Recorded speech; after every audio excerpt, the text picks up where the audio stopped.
akan mempelajari konsep percabangan lagi, yaitu percabangan case. Dan di video kali ini saya mendapatkan referensi dari Bapak Veriko selaku dosen dasar-dasar pemrograman di kelas dan juga sambil browsing di Google begitu ya. Nah, jadi kita langsung aja ke pengertian dari percabangan case itu sendiri. Jadi percabangan case itu sendiri itu adalah percabangan pengganti if majemuk yang apabila di dalam suatu masalah if majemuk tidak dapat diselesaikan atau penyelesaiannya kompleks begitu ya. Artinya secara singkat percabangan case ini adalah bentuk ringkasnya dari percabangan if majemuk begitu ya. Jadi kalau if majemuk itu lumayan banyak skripnya. Nah, nanti di case ini kita akan lebih sederhanakan begitu. Untuk pseudocode-nya jadi begini ya. Ini supaya lebih agak ngecun, kita misalnya kasih variabel nilai sama dengan 80 begini. Nah, untuk pseudocode-nya begini. Case ekspresi of. Oke. Nah, ekspresi di sini itu artinya variabelnya. Nah, di sini misalnya variabelnya adalah nilai. Oke.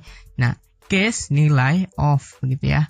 Nah, kondisi 1, 2 dan 3 itu kalau nilainya berapa begitu ya. Jadi misalnya di sini kalau misalnya nilainya 90 maka ngapain begitu. Nah, kalau nilainya 50 misal ngapain begitu ya. Nah, sampai kondisi berapapun terserah, tergantung studi kasus kalian aja begitu ya. Nah, nanti tiba saatnya juga else.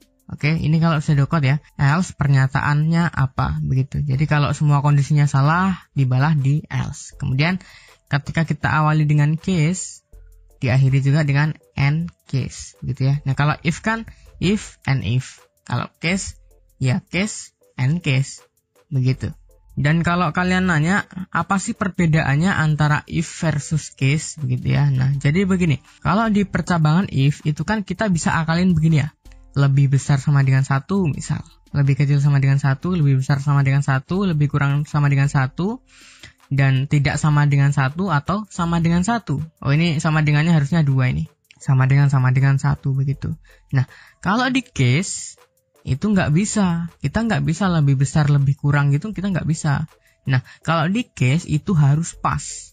Kalau misalnya kondisinya 80, ya nilainya itu harus 80 begitu. Enggak 81, 82 enggak. Jadi harus pas di nilai itu begitu. Mudah-mudahan paham ya untuk yang poin nomor 1. Nah, kemudian poin nomor 2 untuk yang if kondisi berupa bilangan, string atau char. Oke, jadi kita bisa mengkondisikan bilangan, string atau char. Kemudian kalau di case itu kondisinya berupa bilangan, string, char. Nah, di sini ada tambahan satu lagi, yaitu boolean expression. Artinya true or false gitu ya. Pengkondisiannya true or false dengan tipe data boolean. Kemudian poin yang ketiga untuk yang if itu tidak dapat diganti dengan case. Oke. Nah, kalau case itu dapat diganti dengan if. Maksudnya gimana? Maksudnya gini. Kalau di case kan kondisinya itu harus pas 1 ya. Nah, bisa nggak kondisi pas 1 ini percabangannya diganti dengan if? Ya bisa ya. Jadi if terus dalam kurung misal kondisi sama dengan 1 bisa. Nah, kalau if itu tidak dapat diganti dengan case. Artinya misal begini, kalau misal pengkondisiannya kita misal kondisi lebih kecil sama dengan 1 misal, bisa nggak diganti dengan case? Enggak, karena case itu nilainya harus pas. Begitu ya teman-teman. Jadi itu dulu teman-teman video mengenai konsep bagaimana percabangan case ini.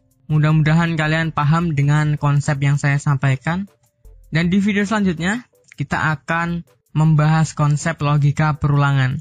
Nah, untuk para programmer pemula, perulangan ini adalah momok yang paling menakutkan ya.